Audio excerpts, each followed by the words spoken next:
Okay. All right, everyone, welcome back. And today is week 13 of the discussion hours. And today is going to be the last discussion hour of this course. And I guess thereafter you're going to have your exams of this course. So what we'll do today is the agenda is as follows. So I'll in the first 1 hour or 1 hour 15 minutes, I'll discuss something which I feel is a good application of the part that we learned it in the last week. So what we saw is we basically try to devise a strategy for solving radiation exchange for real surfaces and also for black bodies by using something which is known as the radiation network analysis. So we saw the nuances of these exercises where we looked into how to write the radiation, how to basically draw the radiation network for bodies, given that their temperatures and their emissivities were known. So what we will do today is we will look into a practical, it's a very practical application where actually, where actually, the network analysis that we learned in the previous class is going to be used. And in this, we will look into, in view of this, we'll look into something which is known as radiation seals, as we will see very shortly. And these are, where these are some instances where we can see or we can witness practical applications of radiations. So typically what is done is like in order to minimize the radiation heat transfer between surfaces, for instance, in particular, like in nuclear industries, what we want is that we do not want the heat that is generated inside the core of a nuclear reactor. So the heat that you get by burning uranium precisely, we don't want to, you know, leak the heat, or so basically we want to confine the heat, and we don't want the heat to be dissipated much into the surrounding. So typically in that context, what basically is done in this in view of radiation heat transfer taking place, if we model the system in such a way that we are just trying to think about the radiation aspects of heat transfer only, what we do is we kind of place certain materials between the parent materials, that is, you can think of like so the source of heat, you can think of it like the aluminum rod, which is one side of the material, and the other side, you can think of it like the wall of the nuclear reactor. So typically in between the aluminum rod and the wall of the nuclear reactor, we don't want the heat to basically get exposed or get leaked outside the environment. So we try to minimize the heat transfer, in principle the radiation heat transfer taking place from the nuclear rod to, or the new or the center of the core to the walls. So what they do is they kind of put some materials, they are precisely known as radiation seals, whose properties are such that their emissivities are actually very low. So we will see that putting radiation seals in between the parent, in between the source and the receiver, minimizes the heat transfer losses significantly.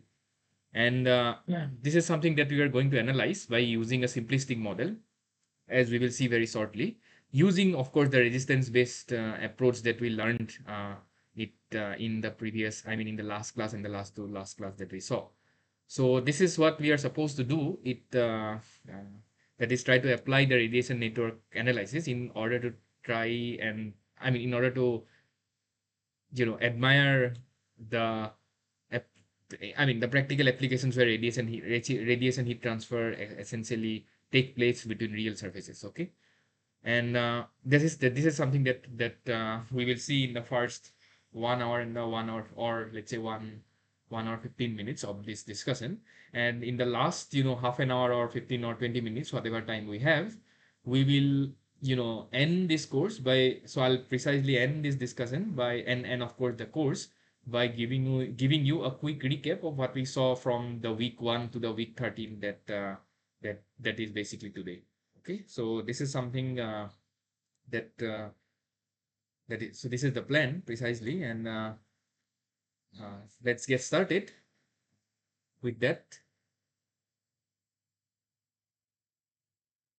So let's begin by just going through whatever we saw in the last week. So what we tried is, actually we try to form a resistance-based model in order to understand heat transfer taking place between black bodies and real surfaces, where we said that if we had two bodies I and J exposed to two different temperatures Ti and Tj, having emissivity epsilon I and epsilon J, the heat transfer, at least by radiation, that is the net radiation exchange taking place between the two bodies that are I and J, can be expressed using a resistance network, at least for a real body and as well as for a black body, where we write the resistances. For instance, we saw two resistance. The one was the surface resistance that was given by 1 minus epsilon I by AI epsilon I, where A is basically the area of the ith body, and the space resistance that is associated between the space of the two bodies. Uh, and we saw that we can write the net heat transfer in terms of the difference between the emissive power nodes and the summation of all the resistances that are connected in series, which involve the space resistance and the surface resistance. So we saw that this expression gets simplified for a black body where we saw that the radiosity nodes and the emissive power nodes were equal, and there was just the space resistance that was present in case when the two bodies were black in nature. Whereas in the other scenario, when we had two real bodies, meaning that their emissivities are less than one, we saw that we encountered kind of two extra resistances, which were the surface resistances. And then, we argued that uh, basically, if we take a ratio between the rate of heat transfer in case of black bodies, or like in the case where the two bodies were black, meaning that their emissivities are equal to unity, to the otherwise scenario when they were real, we saw that in case of the black body, the rate of heat transfer was higher. Meaning that in case of real bodies, the resistances so we encountered two extra resistances, which kind of try to minimize the rate of heat transfer to the otherwise scenario of the black body. And thereafter, what we saw is like we tried to draw the resistance network for two cases. I mean, in principle, they were enclosures. First of all, it was a two-zone enclosure where we kind of, considered two plates which are infinite in length. And then, we tried to draw the radiation network for this case when the two plates were non-black in nature. And thereafter, we, you know, expand our understanding into drawing resistance network for three zone enclosures, as you can see from your screen. And then this is how the resistance network looked like for this case when we had this enclosure where there was three plates which were arranged in this manner. And of course they were non-black in nature, meaning that their emissivities were less than one. And then we applied the concept of resistance network and drawing this resistance network into solving a practical problem, I would say, where we kind of use the concept of this three zone enclosure into calculating the heat absorbed from absorber, which is the lower surface of which is being heated by a heater. And we made this in the form of an enclosure by considering the surrounding to be another surface whose properties resemble to that of a black body, or in other words, we assume that the surrounding surface is a black body.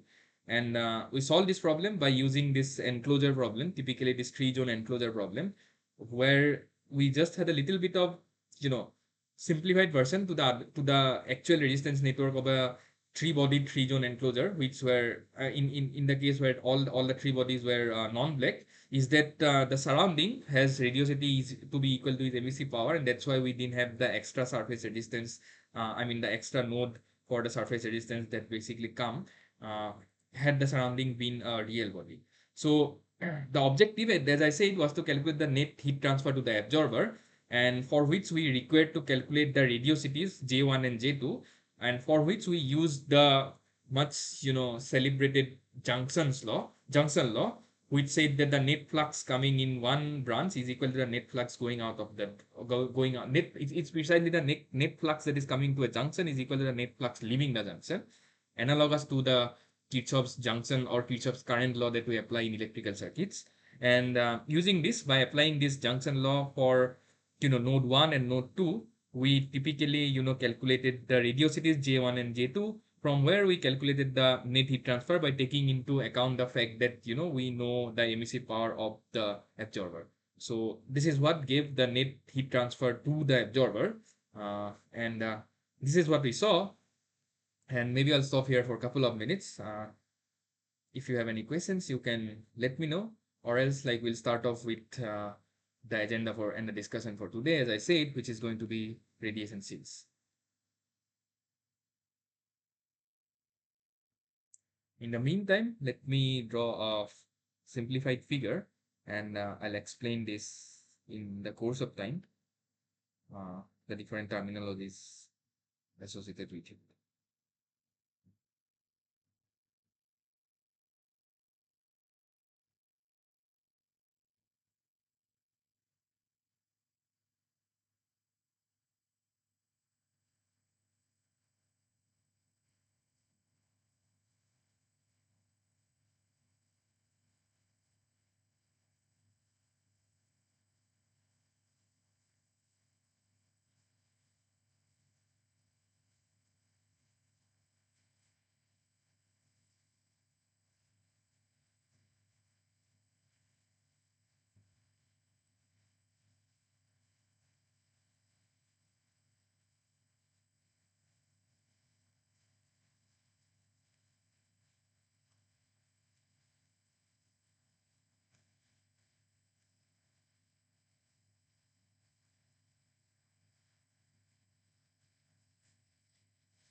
All right, let's get started.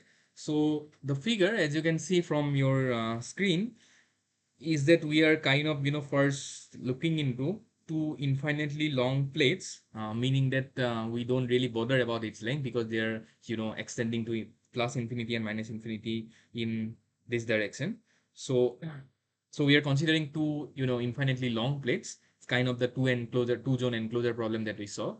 But the difference now is that now we put a third plate in between, you can say, the first and the second plate. The precise, position of these plates, you know technically doesn't matter because we are looking into, radiation heat transfer. So the exact precise position in this analogy actually doesn't matter because we are considering the fact that the plates are infinitely long. So actually this distance of separation will not come into the analysis that we are going to do. But in reality, of course, the position of the plate will hamper or uh, will play a role in the actual rate of heat transfer that will take place from plate 1 and 2. So what we are doing is we are kind of, putting a third plate in between the two infinitely long plates 1 and 2, as you can see. And also, for the sake of, you know simplicity, we are considering that the third plate is also, infinitely long, and in this analysis. So what we are trying to do is, so let's say we are considering the fact that, T1 is greater than T2, which means there will be a net heat transfer that will take place to the second plate. Uh, we don't know about T3 yet, but let's for the time being, let's assume that there is no third plate, which means that the plates 1 and 2 are exposed to one another. And since T1 is greater than T2, this plate will try to equilibrate, meaning that there will be a net radiation heat transfer that will take place to the second plate. In that context, what we are now trying to do is we are trying to minimize this radiation heat transfer taking place from, the first plate to the second plate by putting a third plate, which we will call it as the radiation shield, uh, which have properties. For instance, so the face of the third plate, which faces the first plate, have, emissivity epsilon 3 1. So by epsilon 3 comma 1, we will denote that it is the emissivity of the radiation shield, or it's the emissivity of the surface which basically faces the first plate. And we are neglecting the thickness of this radiation shield because we are not, looking into the conduction heat transfer scenario here. So neglecting this thickness, we are then calling that the emissivity of the radiation shield which faces the second plate is epsilon E3. Okay. So given this scenario, our objective is to see what is the percentage decrease in the radiation heat transfer that will take place to the otherwise scenario when there is no radiation shield that is present. Okay, so and as you can see from your screen, typically in order to minimize this heat loss, so the emissivities of the shield are typically very much less than the emissivities of the parent materials, which is epsilon 1 and epsilon 2. Okay, and of course, as I said, since T1 is greater than T2, our objective now that lies is to calculate the percentage decrease in the radiation heat loss when we put a radiation shield of this form. Okay, and I'll just write it down for the sake of completeness. I hope you can realize that so the plates 1, 2, and 3, they are infinitely long, which I hope now you can realize that the corresponding view factors are just going to be equal to 1. Okay, so as our objective is to see what is the decrease in heat loss, what we will do is, first of all, we'll try to calculate the net heat transfer that take place from plate 1 to plate 2 without the presence of the seal. So that so this scenario Q1W, or we will write Q1 without, is the scenario that I mean is the case when there is no radiation seal that is present, and we will let's say we'll call it as net radiation transfer from surface 1 without shield, or in the absence of shield. So in that context, I think now you are comfortable enough to draw the resistance network. Of course, we'll be using the resistance network based analysis, where we'll start off, maybe okay, it's always good to start off from the radiosity node. As I said, we'll start off from J1, which is the radiosity node of plate 1.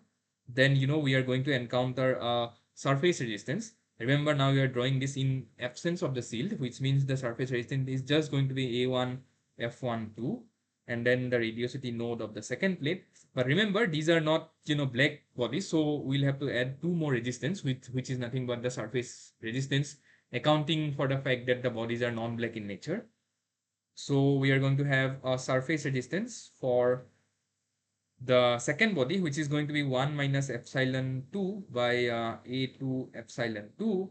And then we are going to have the emissive power node of the second body, which is EB2. And we are also going to have a surface resistance for the first body, and that's why we'll write it as 1 minus epsilon 1 by E1 epsilon 1, and this is going to be the emissive power node for the first body. Okay, so this is typically the radiation network for the case when there is no shield. And in this context, if you are trying to calculate the Q1, which is the net heat loss, that is net heat loss due to radiation taking place from the first body or surface, it is just going to be, as we saw multiple times, the difference between the emissive powers, which is EB1 minus EB2, by the resistances. So the resistances are now going to be 1 minus epsilon 1 by A1 epsilon 1 plus 1 by A1 F12 plus 1 minus epsilon 2 by A2 epsilon 2. And I hope now you can realize that since the first and the second bodies are infinitely long, we can draw a couple of inferences. First of all, is the fact that if we apply the summation rule of view factor for the first body, we can hence write that F11 plus F12 is going to be equal to 1, and we know that F11 is just going to be equal to 0, and then again that is again because of the fact that since it's a flat surface, there is no way radiation leaving 1 can strike back 1 itself, which means that F12 is just going to be equal to 1. And if you do the same for the second body, you can also show that F21 is also going to be equal to 1. Okay, And the second thing is that we can now, since the surfaces 1 and 2 are infinitely long, we can then say that A1 is going to be equal to A2 and this is equal to some common area, let's say A. And then if we use all this information into this expression of Q1, remember this is Q1 without, so I'll not write the without again and again, but in the first scenario, it is basically the net heat transfer without without the seal, uh, without the radiation seal. Okay, so if we calculate or we substitute this in this expression, what we will get is the numerator is just going to be the same. It's going to be EB1 minus of EB2 by 1 minus epsilon 1 times of A times. So what we can do is we can take the A common from everywhere, and this is going to be, and we can write it as Q1 by A. So we'll take the A to the denominator of the other side, and then this just boils down to this plus 1 plus 1 minus epsilon 2 by epsilon 2. And if you kind of simplify a little bit, so it is going to be EB1 minus EB2 by 1. So it is going to be what? It's going to be 1 minus epsilon 1 minus 1 plus 1 plus 1 minus epsilon 2 minus 1. Okay, just breaking down the denominator, from which you can cancel this. So what we get is we get Q1 by A, which is the net. So it's kind of the flux that we are saying, that the net flux, net loss of flux taking place from 1 without the seal is just going to be, EB1 minus EB2 by 1 by epsilon 1 plus 1 by epsilon 2 minus 1. Okay, and let's name it as 1. All right, now comes the interesting bit, that what basically happens when we try to, put a seal in between. So let's try to understand this scenario, for which I'll just draw the drawing again. So now what we're doing is we're kind of putting a seal in between the surfaces 1 and 2. And so for this, what will now happen is, if I now try to draw the radiation network, let's try to draw the radiation network. So we'll start off, as I say, from the radiosity node of 1, which is J1, and then the first thing that the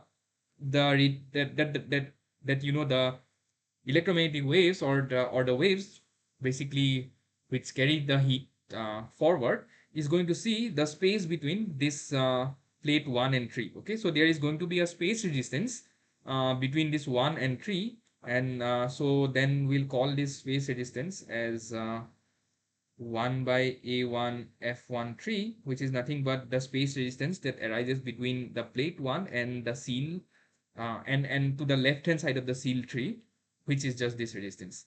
But now what will happen is, because this shield has also got an emissivity in the, so the emissivity of the shield towards the left hand side, that is the left surface emissivity of the shield, is epsilon 31. As we said, this has got an emissivity epsilon 1, this is epsilon 32, and this is epsilon 2.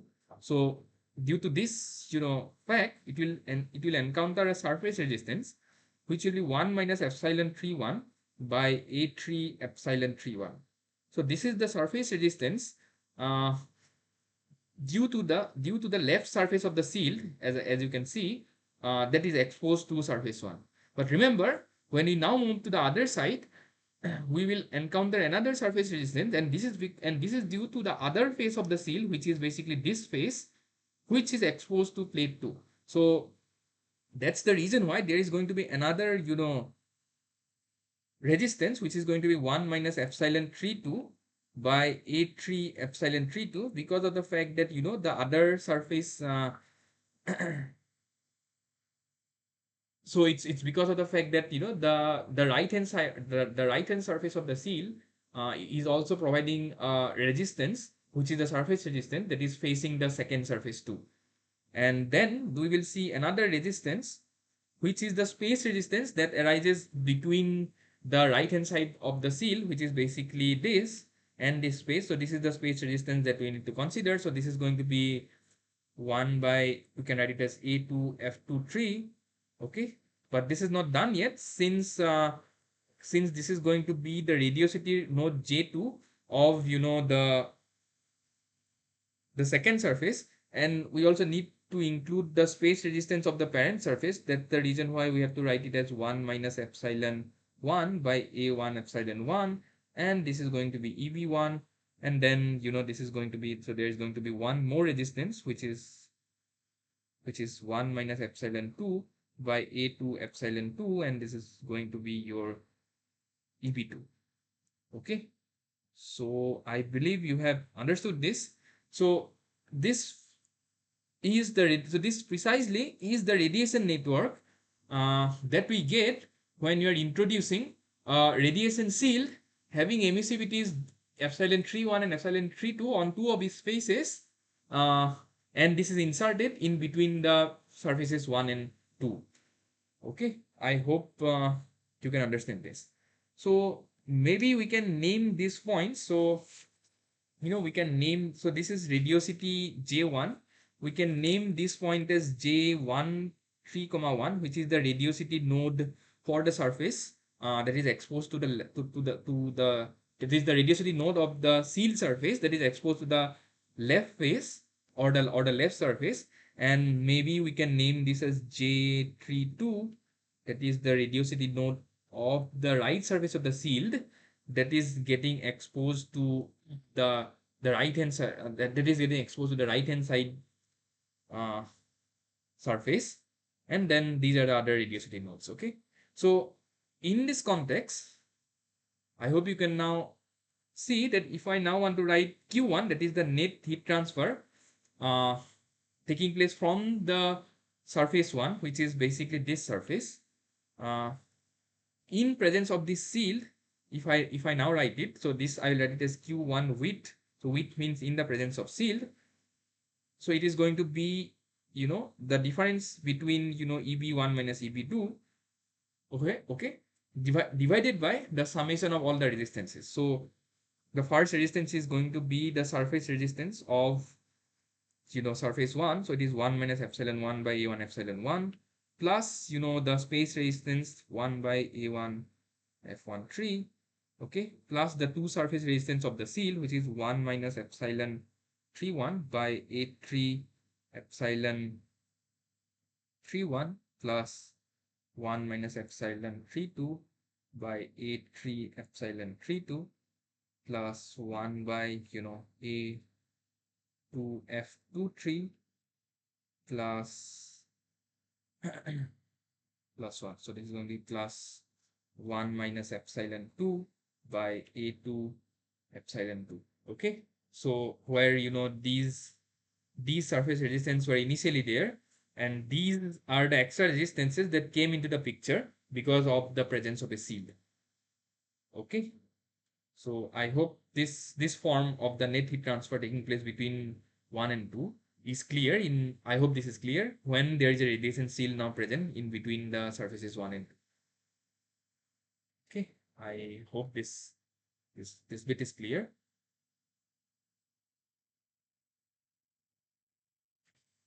Okay, so now as I said, we are considering the surfaces 1 and 2 as well as the shield to be infinitely long, which means that I can say A1 equal to A2 equal to A3 is just A, and then I can write this Q1. Then I can write this Q1 now in the presence of shield, that is Q1 with shield is just going to be equal to so I can take this. So I can take this A, which is common to the denominator. So this just becomes Q1 width by A. And this is going to be EB1 minus of EB2 by 1 minus, so this is going to be 1 minus epsilon 1 by epsilon 1 plus, again, also we are using the fact that the seals are infinitely long, which means that F13 is equal to F23. These are just going to be 1. That again comes from the summation rule. I'll not repeatedly show this out because we have done this multiple times. So in this, then I can write this term as just going to be equal to 1 So this is 1 plus I will have 1 minus epsilon 3 comma 1 by epsilon 3 comma 1 plus 1 minus epsilon 3 comma 2 by epsilon 3 comma 2 plus 1 plus 1 minus epsilon 2 by epsilon 2. Okay, so this we get when we are considering the areas to be equal and the seats to be infinitely long, meaning that the view factors are just going to be unity. Okay, so let's kind of rearrange this and then let's look into this expression and let's see what we can infer from this.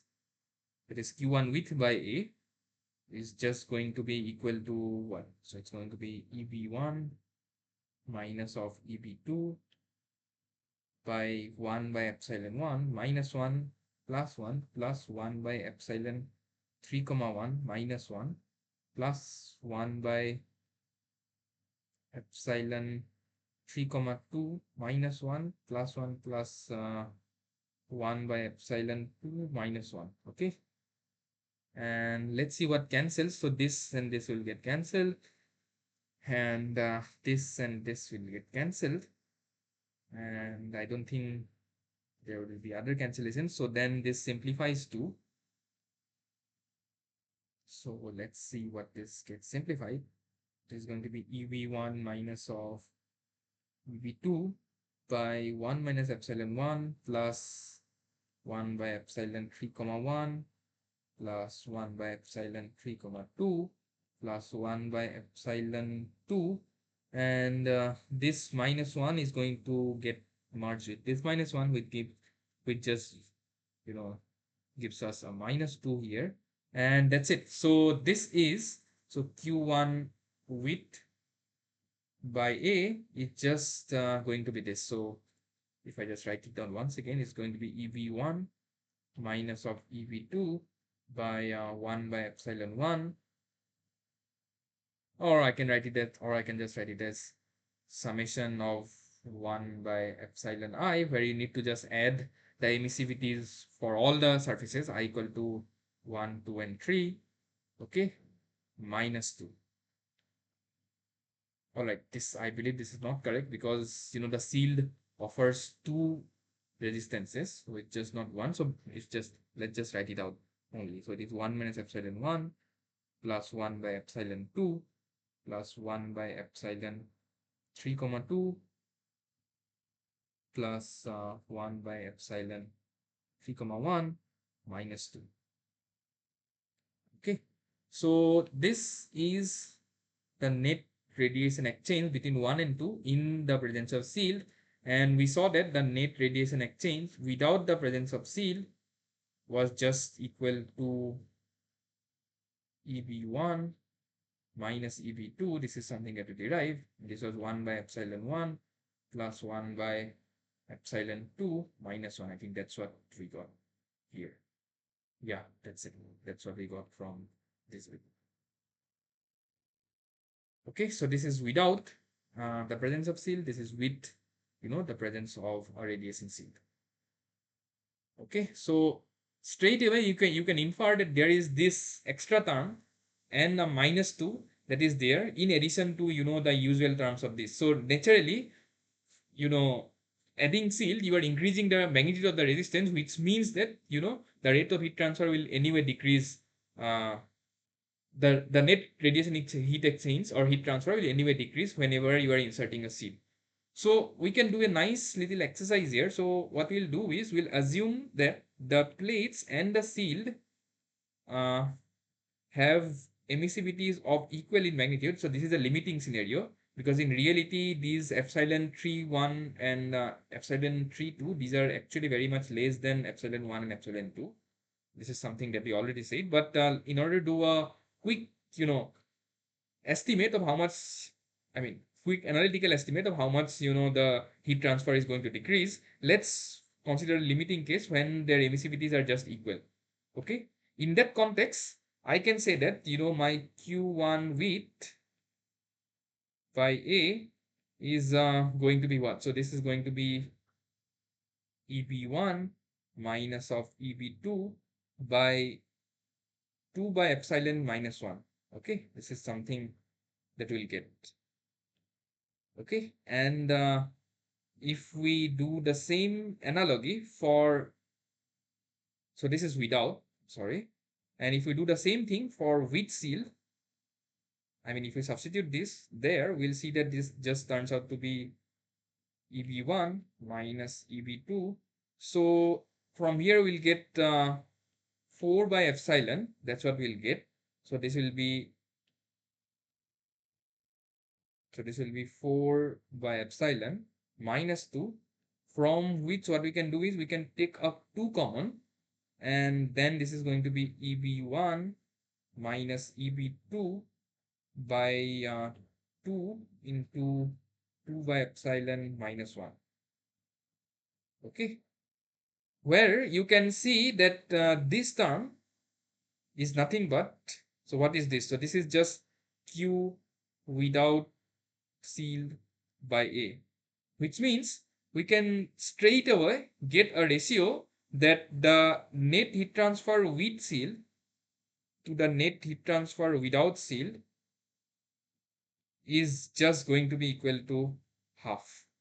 In the limiting scenario, remember this is in the scenario when you know the emissivities of all the materials are equal, the plates are infinitely long. In this case, and there is one shield in between. In this case, you can of course see, and you can observe that the net heat transfer with shield gets reduced by 50% basically. So you can see that in the limiting scenario when the emissivities are equal to are just the same, there is 50% reduction in the net heat transfer. So now you can appreciate that even if I lower the emissivities of the actual seals to be less than the emissivities of the parent surfaces, then the radiation heat loss will get minimized even more. It will be less than it will be even more less than 50%. And I'll show you through a numerical that this is indeed actually very less, uh, and as we will see very shortly. But at least now you can appreciate that in the limiting case, when the emissivities are just the same, there is a 50% reduction that take place if you put one shield,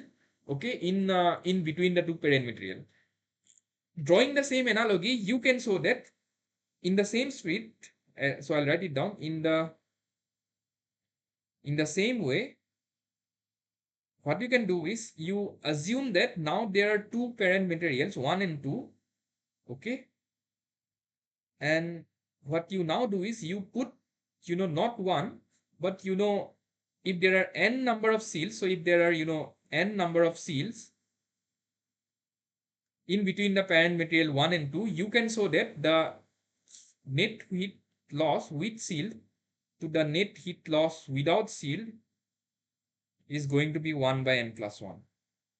Okay, that means the rate of heat transfer will decrease by 1 by n plus 1. So it will decrease by a ratio of n plus 1 when there are n radiation seals that are spaced between the two parent seals 1 and 2. Of course, in the limiting scenario when the emissivities are just the same, or the emissivities are the same. Okay, so this you can prove rigorously by considering n number of seals. So I showed you, displayed what would be the result when there is one seal, typically like this. You can draw the same analogy by showing that if there are n seals that are present, the rate of heat transfer will decrease by n plus 1 times to the otherwise scenario when there are no seals. Okay, this is something that you can show. You can try this out at your home. So basically all you need to consider is the surface resistances that will arise from the two surfaces of all the seals, and if you kind of add all of them to the resistance, you will see that basically the ratio turn out to be equal to n plus 1. Of course, in the condition that the emissivities for all these materials are going to be just epsilon. That's the assumption that we are considering. Okay. All right. I hope you have understood up to this point. I'll stop here again for a couple of minutes. If there are any questions, you can let me know.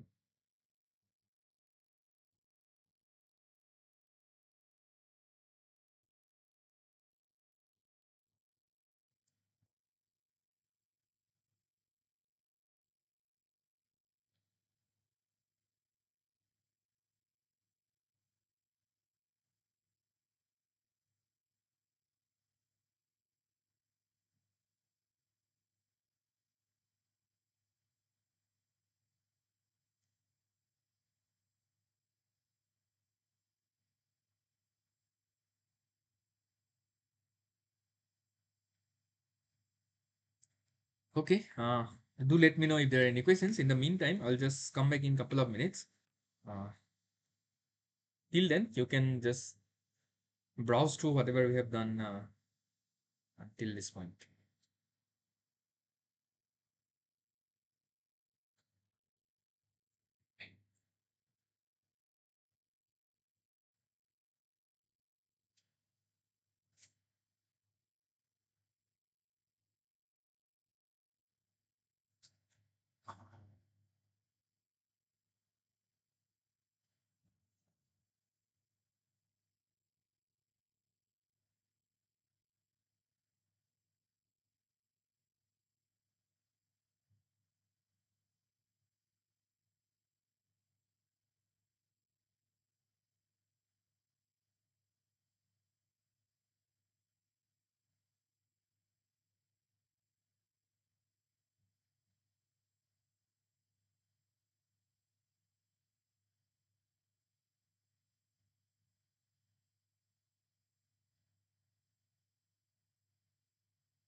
Okay, let's resume. So now what we'll do is we'll be solving a numerical where we'll be calculating what will be the net, what will be the reduction in heat loss that will take place if we insert a single shield, as you can see from this question. And now we'll be considering, instead of taking the emissivities to be equal, we'll actually see the case when the emissivity of the shield is actually less than the emissivity of the materials. and and then what we'll do is, like, we will try to estimate what is the heat loss that will take place, or the percentage change that we'll see that will take place when we insert a seal.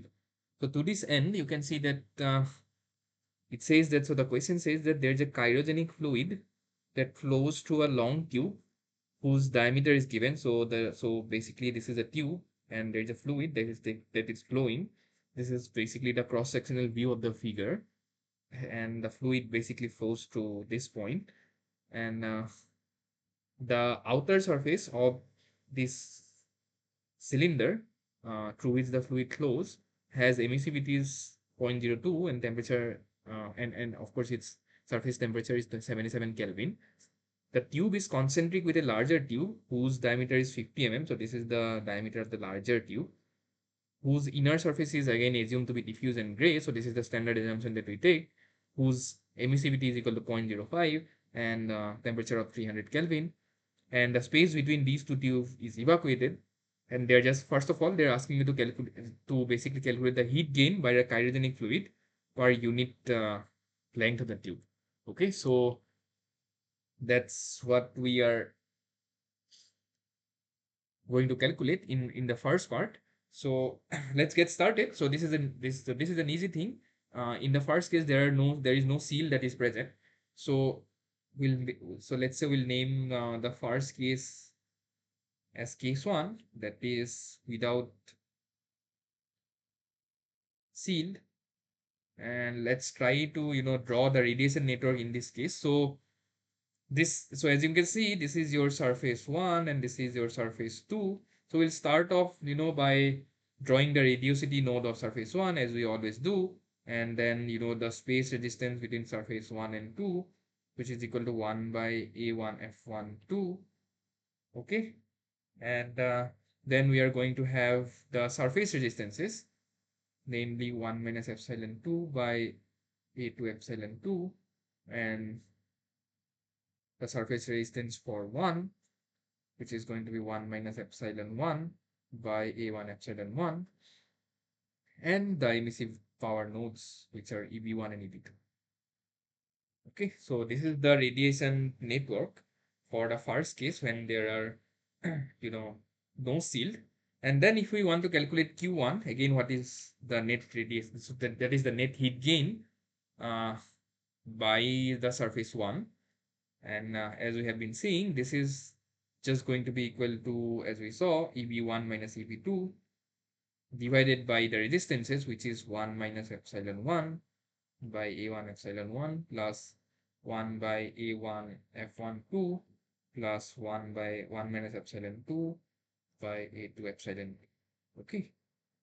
So I think everything is given. So EB1 minus EB2, we will write it as sigma times of T1 raised to the power 4 minus T2 raised to the power 4. Okay. And then epsilon 1 is given. So let's write it down. Epsilon 1 is equal to 0.02. Epsilon 2 is given to be equal to 0.05. A1, which is the area of the surface area of the inner tube, this is just going to be pi d1 times of L, where d1 is equal to 20 mm, and A2 is going to be the area of the outer tube, which is going to be pi d2 times of L.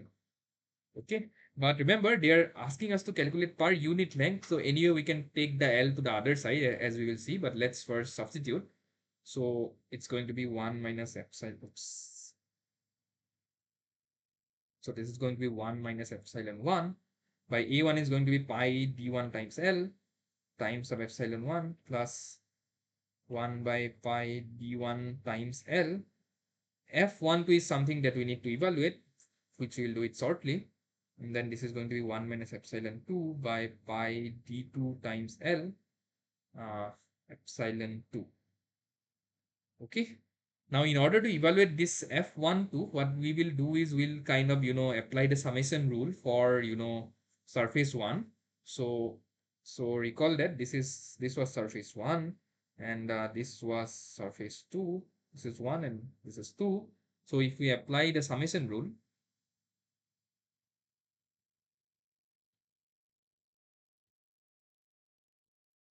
for, 1, remember, when I tell surface 1, it is actually the outer surface of the inner cylinder. And when I tell surface 2, it is actually the inner surface of the outer cylinder. And this is actually what we are considering in this problem, okay? Please be clear on that. So if I apply the surface, the summation rule for surface 1, it is just going to be F11 plus F12 is going to be equal to 1. And we know that the outer surface of the inner cylinder is radiating heat outward, okay? So F11 is just going to be equal to 0, which means that no heat which leaves surface 1 can strike back surface 1 itself. This is again because of the fact that the heat transfer, so the radiation that leaves surface 1 will be radially outward, which means it can strike back inward on the outer surface of surface 1. And that's the reason why F11 is equal to 0, which again means that F12 is just going to be equal to 1. And then we'll substitute it here. So you can then write this Q1. So you can take the L common, and then this is going to be Q1 by L. And this is just going to be sigma times of T1 raised to the power 4 minus T2 raised to the power 4. Okay. Divided by 1 minus epsilon 1 by pi D1 times of epsilon 1 plus 1 minus epsilon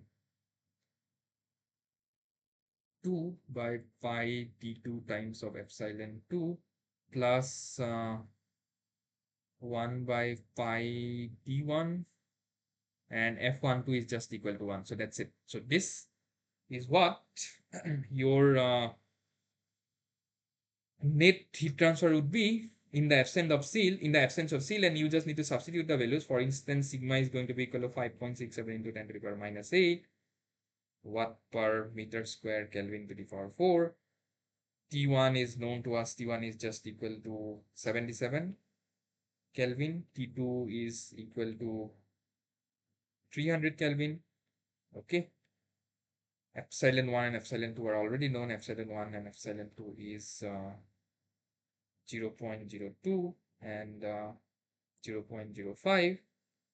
Okay. And what do we have? And D1 is equal to 20 mm, which is just 20 into 10 to the power minus 3 meters. D2, that is the outer diameter, is given to be equal to 50 mm, which is 50 into 10 to the power minus 3 meters. And if you just substitute all these things into this expression, what you will see is you will see that your Q1 by L, maybe we'll call it as Q1 prime because it is per unit length, is going to be equal to 0.50 watt per meter. Okay, and maybe we'll call it as 1. This is negative because this is actually negative because the second surface is actually at a higher temperature than the surface one, meaning that there will be net radiation transfer to surface one, and that's the reason why this is coming out to be negative. Uh, that is because of the convention that we followed and the temperatures that are given. So that's not a problem anyway. So okay, so that's the net heat transfer per unit length to surface 1, which is equal to 0.50, okay, watt per meter. In the same spirit, what we can now do is maybe we'll calculate Q2 by L, which is the net heat transfer that that is that that will basically, so the net heat transfer to surface 1 in the presence of shield. So in the second case, remember what they are saying, that if a thin radiation shield of 35 mm diameter and emissivity of 0.2 on both the sides is inserted midway between the inner and the outer surfaces, they're asking us to calculate the percentage change in heat gain per unit length of the shield. So what they're now saying is they're putting a shield having emissivity epsilon 3 of 0.02 on both the side, and in that case they're asking us what is the change in the net heat gain per unit length of the tubes. Okay, so for that, I can now say that in the presence of shield, my Q2 by L, which is Q2 prime, is just going to be EB1 minus EB2. However, the resistance will now be modified, so we'll just call it as sum of RTH. With means in the presence of shield, and we just need to calculate what this resistance will be. So in order to calculate this RTH, let's draw the resistance network and let's calculate this RTH. So let's start off from the radiosity node of the first of the inner surface, which is J1. We will have basically an EB1 here with 1 minus epsilon 1 by A1 epsilon 1, and then we are going to have space resistance, which is 1 by A1 F13 between the inner cylinder's surface and the shield. And then this is going to be, so we are then going to have a surface resistance, which is 1 minus epsilon 3 comma 1 by A1. We can write it as what? We can write it as A1, or sorry, this is going to be A3 epsilon 3 comma 1. Then there is going to be the other surface resistance on the other side, which is 1 minus epsilon 3 comma 2 by A3 epsilon 3 comma 2. Okay, and then we are going to have a surface space resistance, which is 1 by A2 F23, and finally a surface resistance for the second surface, which is 1 minus epsilon 2 by A2 epsilon 2, and then we are going to have EB2.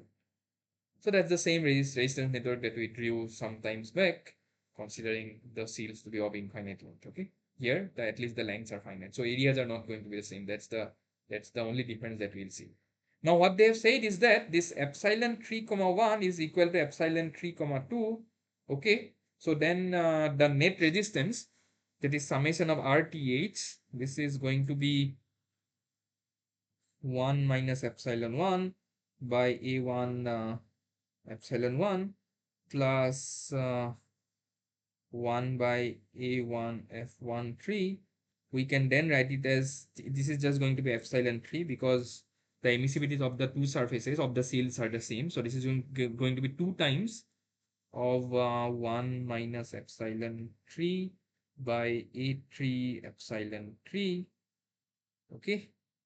And then I'm going to have plus 1 by A2 F3 plus 1 minus epsilon 2 by A2 epsilon 2. Okay, that's it. Now, I'll not show it explicitly. You can prove that just by applying summation rule. You can show that F13 is going to be equal to F23 and they are just going to be equal to 1. You can prove that using summation rule. I'm not going to show it now. I guess you are now experts in applying summation rule.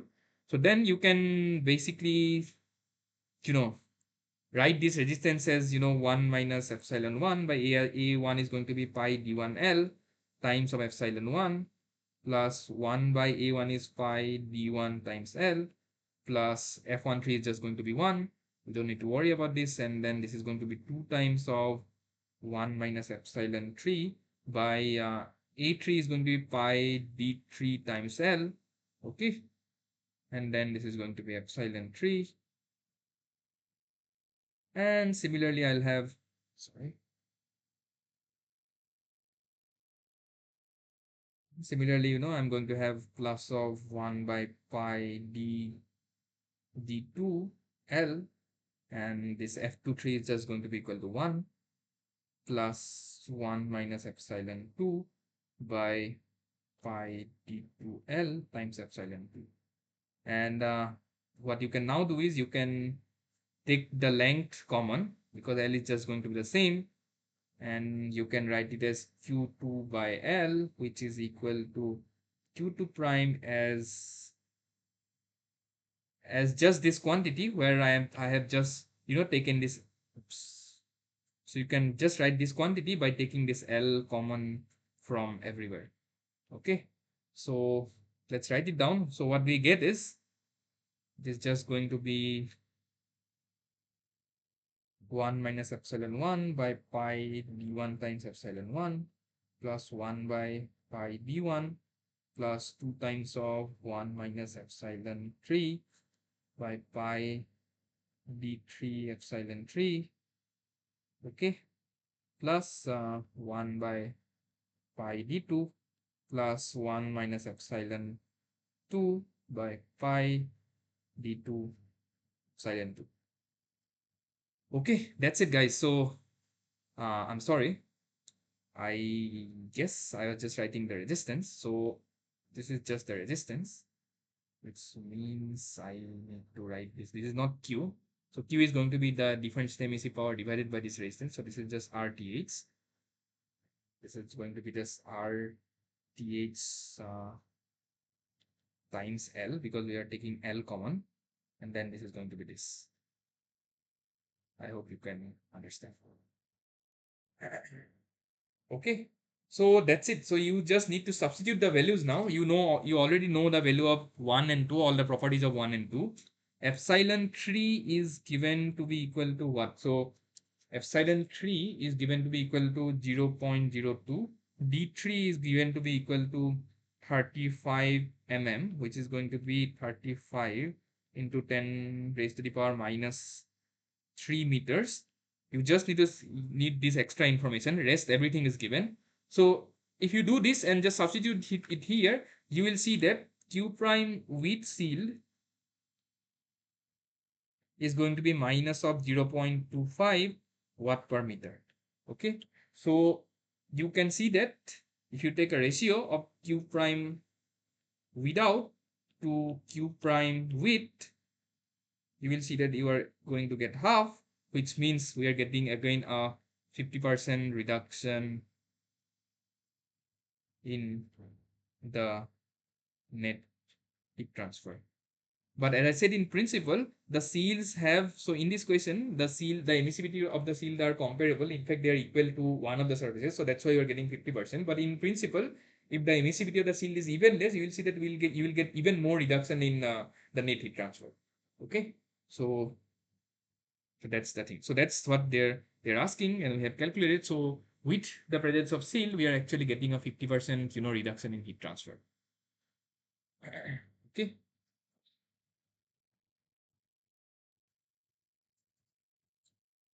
All right, guys. So that's it. So this ends the discussion of radiation seal. Uh, Maybe I'll stop here for a couple of minutes. Uh, this ends the discussion of radiation seal, and this finishes the actual discussion of radiation. This finishes the discussion of the course. I hope we have covered quite a lot. We have started from the elementary Fourier's law and then ended our discussion in radiation seal. So that's how much we have covered. That was the journey. And what we'll now do is, as I said, we will basically do a quick recap of from the first lecture itself, whatever we have learned by just noting the topics down. This will help us by trying to actually browse through all the topics that we have learned, and this will then we will then formally end this discussion. Okay. But before doing that, let's stop here for a couple of minutes such that you guys can also, get ready for the revision that we're, going to do.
Okay, so let's start our quick recap.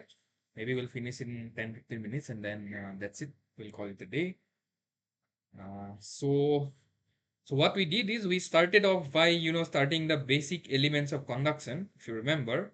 So we started off with conduction, where we first, started by learning something which we call it as the Fourier's law, if you remember, where, which basically gave us an expression of how the heat flux is related to the temperature gradient, is something what the Fourier's law says.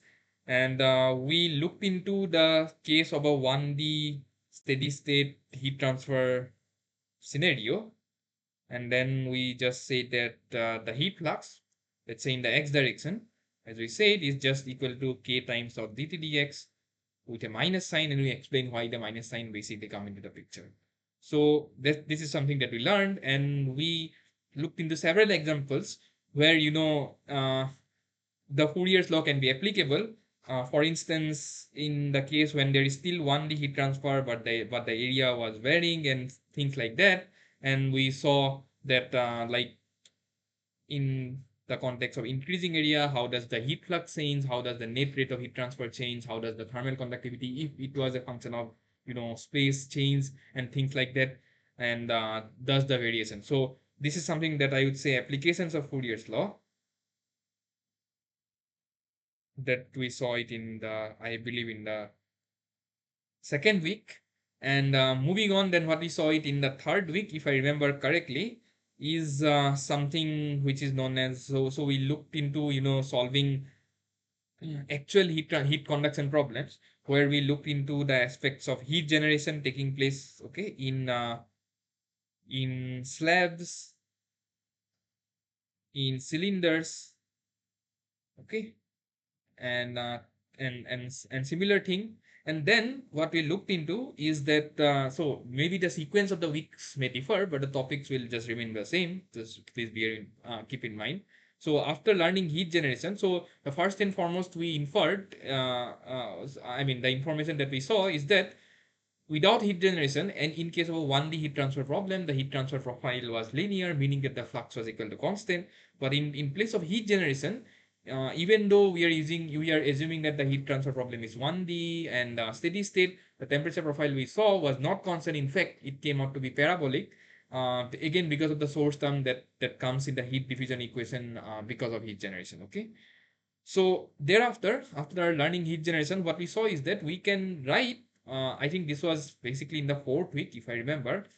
Before this week, we saw that, so this was in the second week, this was in the first week. And before this heat generation thing, what we saw is that we can equivalently write a resistance network, just how in radiation that we saw, we can make a resistance network for conduction heat transfer as well.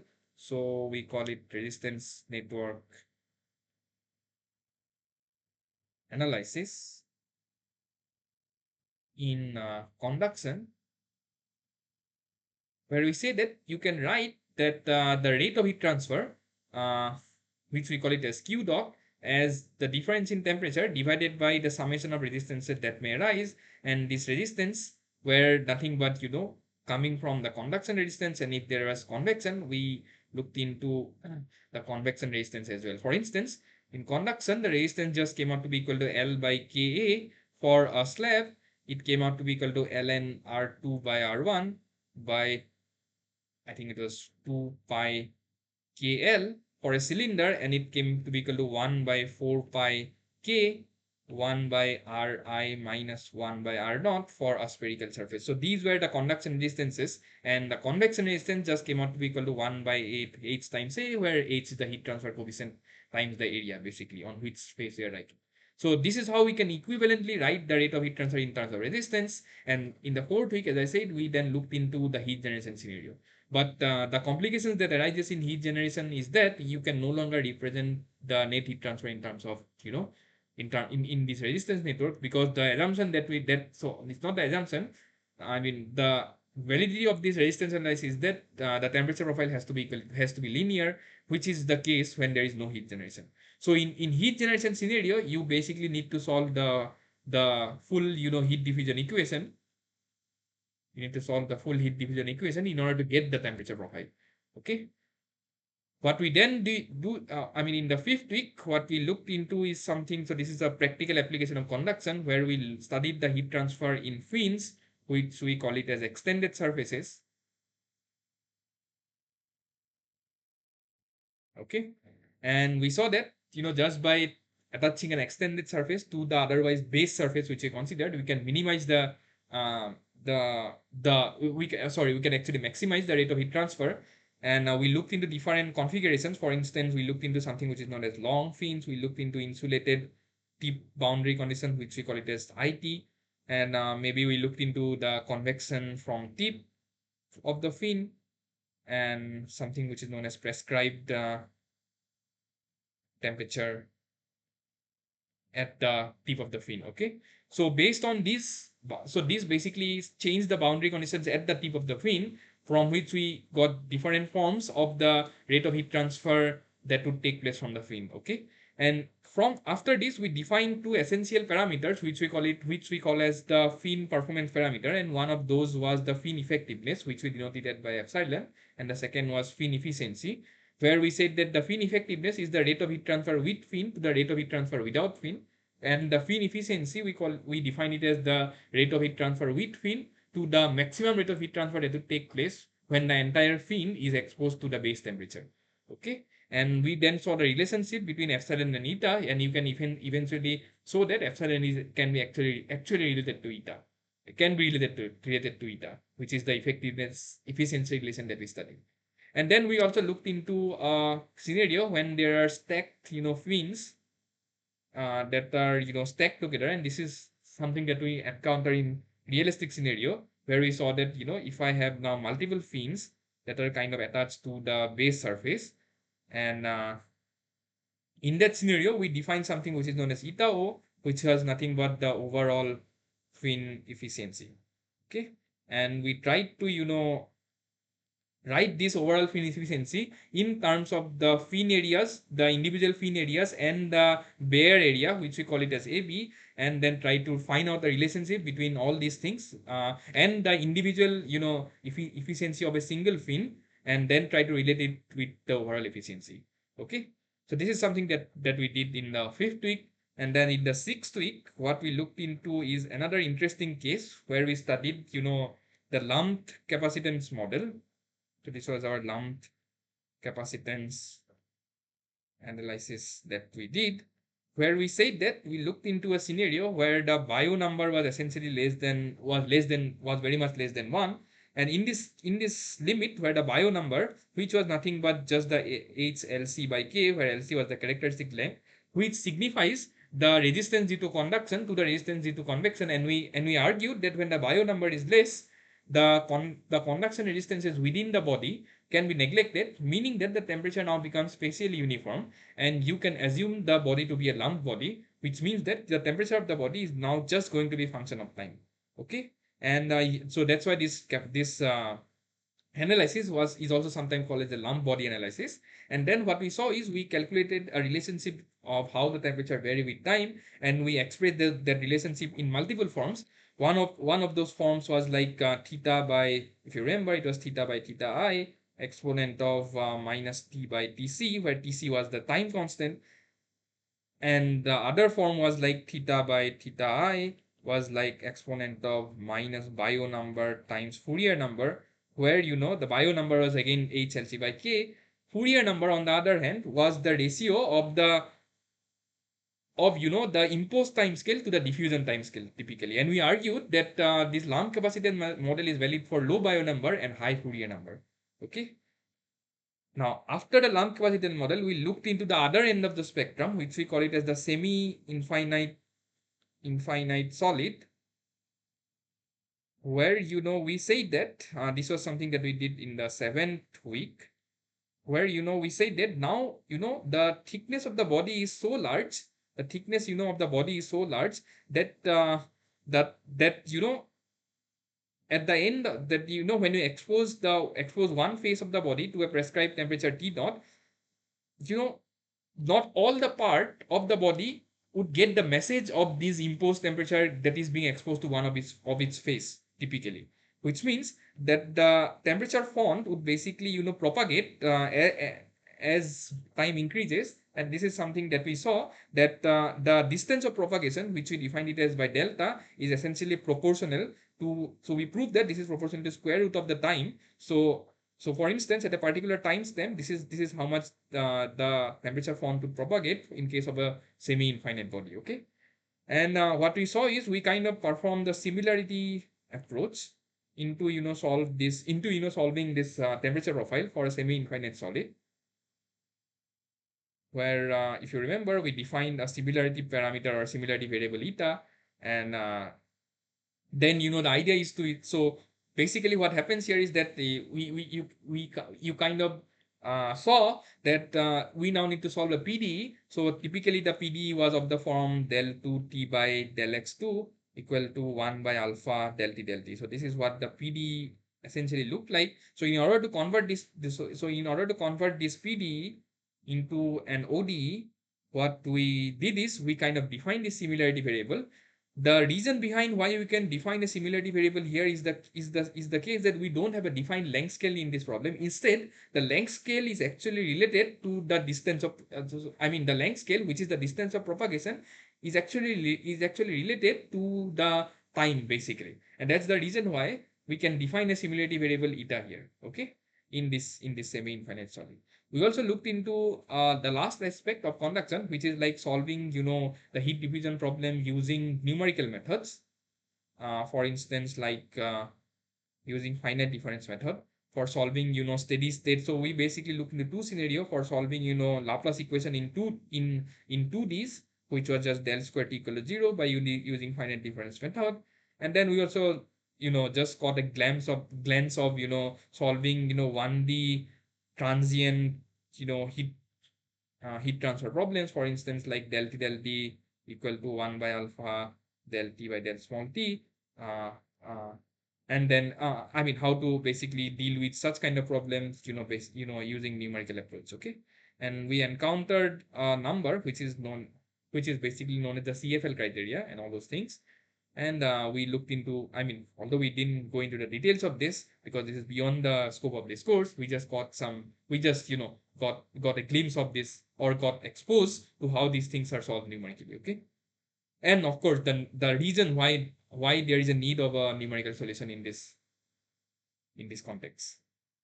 So this is something that we saw it in the 7th week. Then what we did is in the 8th week, we got exposed to radiation heat transfer, where we started off by defining something which is known as the radiation fluxes, where we first define something which is known as irradiation, which we call it as G. And then we saw what is radiosity. Then we basically looked into the emissive power, which we call it as EB. And then we saw what is the net radiation heat exchange, we call it as Q, or maybe Q net. Okay, these are the four fluxes that we saw. And after defining the fluxes, we looked into a very important concept of radiation heat transfer, which is nothing but, the spectral and the directional dependencies of the incident irradiation and the various parameters. Okay. For instance, we looked into the case that in case of a diffuse body, the intensity of radiation is related to the emissive power by this relation, where EB is basically the emissive power and IB is the intensity of radiation, and the ratio between them is just the pi. And this is something that we saw for a diffuse body. Okay. And then we also say that this is actually a function of lambda. And then if you have a diffuse gray body, we say that, the lambda dependency basically goes out of the pic. I mean, the lambda dependency just goes out because, the properties are now no longer a function of wavelength. And then we also looked into the term, and such bodies are known as gray bodies. And then we looked into the scenario when we had this diffuse and gray body. And we also defined something which is known as hemispherical properties, which is basically we get by integrating it over the surface of the hemisphere, integrating the properties like emissive power, uh, properties like the emissive power over, properties like the emissivities over the surface of the hemisphere. Okay, then after this, what we saw is, this is something related to the emissive power and the intensity of radiation. After this, in the 9th week, what we saw is we looked into the concept of view factors and the radiation view factors that we defined. We looked into how the view factors essentially come into the picture, the summation rule of view factor, the reciprocity relation, and basically some numericals that are associated with view factors. Okay. And then in week 10, what we did is, I believe this is week 9 or week 10. I don't remember the chronology. It's difficult to remember exactly whatever is done, but I'm just giving an idea. So after learning view factor, what we looked is we tried to, apply this view factor into solving certain problems. That is something that we did. And then, we looked into something which is known as, radiation networks. Okay. Where we say that you can effectively, solve a radiation problem for real bodies and black bodies by equivalently, drawing radiation networks, where, instead of temperature now, which we had in conduction, we need to now look into the emissive powers and the two resistances, for instance, the space resistance and the surface resistance. Okay.